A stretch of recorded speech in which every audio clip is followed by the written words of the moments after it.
ভারত কি বাংলাদেশের শত্রু রাষ্ট্র নাকি আমাদের বন্ধু প্রতিম একটি প্রতিবেশী? তো আজকের ভিডিওতে আমরা দেখব ভারত আসলে আমাদের বন্ধু রাষ্ট্র নাকি শত্রু রাষ্ট্র। তো চলুন ভিডিওটি শুরু করা যাক। ভারত এবং বাংলাদেশের যে সম্পর্ক, সেই সম্পর্কটা আজকে আমরা ইতিহাস এবং ঐতিহ্য, রাজনীতি এবং বর্তমান প্রেক্ষাপটের উপর আলোচনা করার চেষ্টা করব।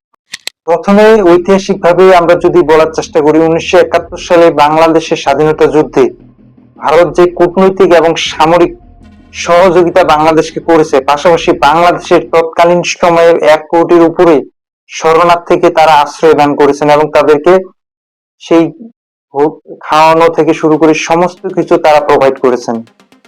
তো এটাকে, এই যে ভারত এবং বাংলাদেশের সম্পর্ক, সেই সম্পর্কের মূল ভিত্তি হচ্ছে এটি, এবং এই সম্পর্কটা দীর্ঘদিনের যে অবস্থান, সেই অবস্থানটা আরো মজবুত করেছে এই 1971 ভারতের অবদান এবং বাংলাদেশের সাথে বন্ধুত্বমূলক আচরণের কারণে। দুই দেশের মধ্যে রয়েছে শক্তিশালী বাণিজ্য, বিদ্যুৎ, জ্বালানি সহ বিভিন্ন বিষয়ে গভীর সম্পর্ক, এবং এই দুই দেশ প্রতিবেশী দেশ হওয়ার কারণে বাণিজ্য ক্ষেত্রে শুরু করে সব ক্ষেত্রে কিন্তু খুব সহজে যে কোনো বিষয়ে একটা নির্দিষ্ট জায়গায় পৌঁছানো সম্ভব হয়।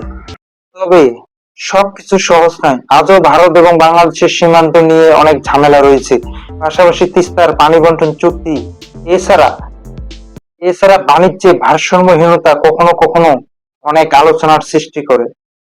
আন্তর্জাতিক পরিমণ্ডলে কখনোই দুটি দেশের সম্পর্ক একবারে নিট এন্ড ক্লিন, পরিষ্কার এ ধরনের থাকে না। এই দুইটি সম্পর্কের মধ্যে অবশ্যই নিজস্ব স্বার্থ এবং নিজস্ব অগ্রাধিকার সর্বপ্রথম অগ্রাধিকার বলে বিবেচ্য হয়। দুই দেশের সম্পর্ক আমরা বলতে পারি সেটি হচ্ছে ভারত এবং বাংলাদেশ, এই দুই দেশের সম্পর্ক হচ্ছে কৌশলগত অংশীদারিত্বের অংশ, অর্থাৎ নিজেদের দেশের স্বার্থ সুরক্ষা রেখে দুই দেশকে কিভাবে একে অপরকে সহযোগিতা করা যায়, সেই ভিত্তিতেই কিন্তু এই সম্পর্কটা এখন পর্যন্ত টিকে আছে। বিশেষজ্ঞরা মনে করেন ভারত এবং বাংলাদেশের যে সম্পর্ক, সেটি হচ্ছে কৌশলগত অংশীদারিত্বের অংশ, অর্থাৎ স্ট্র্যাটেজিক পার্টনার যাকে বলা হয়। দুই দেশের সীমানা খুব কাছাকাছি এবং দুই দেশের সাথে যে বাণিজ্যিক সম্পর্ক, সেই সম্পর্কগুলো দুই দেশের স্বার্থ সুরক্ষা এবং দুই দেশকে একটা সঠিক নির্দিষ্ট জায়গায় আন্তর্জাতিক পরিমণ্ডলে উপস্থাপন করার মতো সেই কৌশলদারিত্বের অংশই কিন্তু এই সম্পর্কটি বিরাজমান করছে। তারা আমরা যদি পাবলিক অপিনিয়ন দেখি, পাবলিক অপিনিয়ন হচ্ছে দুটি ভিন্ন দিক এবং পাবলিকদের মধ্যে দুইটি ভিন্ন পরিচর্যা রয়েছে। একটা অংশ মনে করে যে ভারত বাংলাদেশের বন্ধু প্রতিম রাষ্ট্র, এবং আরেকটা অংশ ভারতকে সব সময় শত্রু রাষ্ট্র হিসেবে দেখানোর চেষ্টা করেছে বা দেখছে।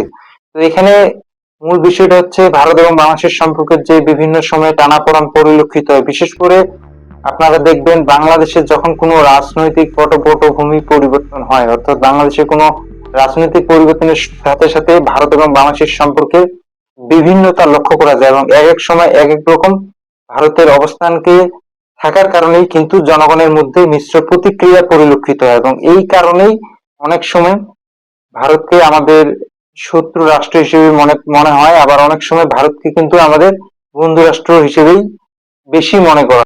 তাহলে আমরা একটা জায়গায় এসে এটা বলতে পারি যে ভারত আমাদের অবশ্যই বন্ধু রাষ্ট্র, কিন্তু অনেক সময় তাদের যে আচরণ বাংলাদেশের প্রতি বা বিভিন্ন ক্ষেত্রে বিভিন্ন ইস্যুতে তাদের যে ভূমিকা, বিশেষ করে বাংলাদেশের ন্যায্য পানির দাবি, তিস্তা চুক্তি এবং সীমান্তে হত্যা, এই সমস্ত কার্যক্রম যখন জনগণ পরিলক্ষিত করে বা আমরা যখন এই বিষয়গুলো দেখি, তখন কিন্তু ভারতের কাছে যে আমাদের বন্ধু সুলভ আচরণ চাওয়া, সেই চাওয়াটা না থাকার কারণে অনেক সময় ভারতকে কিন্তু আমাদের শক্তিশালী প্রতিপক্ষ হিসেবে মনে করা হয় বা শত্রু হিসেবে মনে করা হয়। তো সেই বিষয়টি, এই যে ভারত বাংলাদেশের সম্পর্ক, সেই সম্পর্কে কিন্তু একটা অনেক বড় ইম্প্যাক্ট ফেলে। এই সম্পর্কটা অবশ্যই বন্ধু প্রতিম সম্পর্ক হলে কিন্তু বাংলাদেশ এবং ভারত দুই দেশের জন্যই খুবই কার্যকর একটি অবস্থান তৈরি করবে। আপনার কাছে আসলে কি মনে হয়, ভারত কি আমাদের শত্রু রাষ্ট্র নাকি বন্ধু, সেটি কমেন্টে জানাবেন। True behind the BD subscribe করে এরকম আরো মজার মজার ভিডিও দেখতে পারবেন। ধন্যবাদ।